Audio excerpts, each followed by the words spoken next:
السلام علیکم۔ سقراط کی حکمت و فراست۔ حکیم الاسلام قاری محمد طیب صاحب رحمہ اللہ اپنے خطبات میں فرماتے ہیں کہ سقراط ایک بہت بڑا حکیم تھا اور گویا ایک درجے میں طب کا معجز سمجھا جاتا ہے، اور رات دن پہاڑوں میں جڑی بوٹیوں کا امتحان کرتا تھا۔ سارا دن گھومتے گھومتے ایک دن ایک دکان پر بیٹھا، دن بھر کا تھکا ہوا تھا۔ اس کی آنکھ لگ گئی، پیر تو زمین پر رکھی ہوئی ہے اور دکان کے تختہ پر بیٹھا ہے، اور نیند آ گئی۔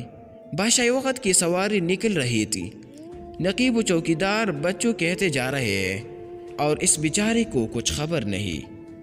یہاں تک کہ بادشاہ کی سواری قریب آ گئی تو بادشاہ کو ناگوار گزرا کہ پلک کا ایک آدمی اور پیر پھیلائے ہوئی بیٹھا ہے، نہ بادشاہ کی تعظیم ہے نہ عظمت ہے، بڑا بے ادب گستاخ ہے۔ بادشاہ کو اتنا غصہ آیا کہ سوار سے اتر کر اس کو ایک ٹوکر ماری۔ اب سقراط کی آنکھ کھل گئی اور دیکھنے لگا۔ بادشاہ نے کہا کہ جانتا بھی ہے تو کہ میں کون ہوں؟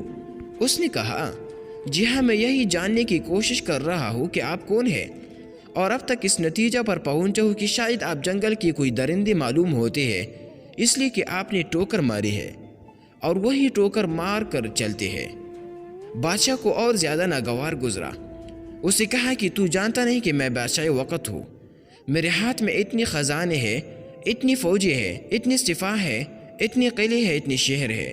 سقراط نے بڑی قناعت سے کہا کہ بندے خدا، تو نے اپنی بڑائی کے لیے فوجوں کو، ہتھیاروں کو، خزانوں کو، روپے کو، پیسے کو پیش کیا، لیکن ان میں سے ایک چیز بھی تیرے اندر کی نہیں تو ہے۔ سب باہر ہی باہر کی چیزیں ہیں۔ تیرے اندر کیا کمال ہے جس کی وجہ سے تو دعویٰ کرے کہ تو باکمال ہے؟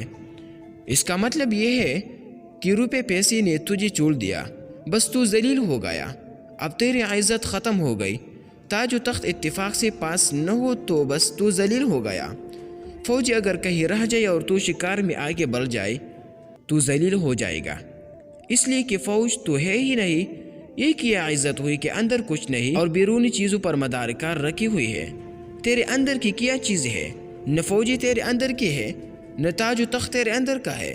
تو اگر اپنا کمال بتلاتا ہے اور بڑائی بتلاتا ہے تو اندر کا کمال پیش کر، اگر تیرے اندر واقعی کوئی کمال ہے۔ اب وہ بیچارہ بادشاہ بھی حیران ہوا کہ واقعی کے بات کی ہے، جواب دے نہ سکا۔ حکیم سقراط نے کہا کہ اگر مجھے کمال دکھلاتا ہے تو ایک ننگی باندھ اور کپڑے اتار، اور میں بھی ننگی باندھتا ہوں اور کپڑے اتار کر اس دریا میں کودتے ہیں، اور وہاں اپنے اپنے کمالات دکھلائیں گے۔ اس وقت معلوم ہوگا کہ تو باکمال ہے یا میں باکمال ہوں۔ تو گویا سقراط نے بتلایا کہ حقیقت میں کمال جس پر آدمی فخر کرے وہ اندرونی کمال ہے، اندر تو کمال نہ ہوا، اور باہر کی چیزوں پر فخر کرے جو کہ ہمیشہ جدا ہونے والی چیزوں میں سے ہے۔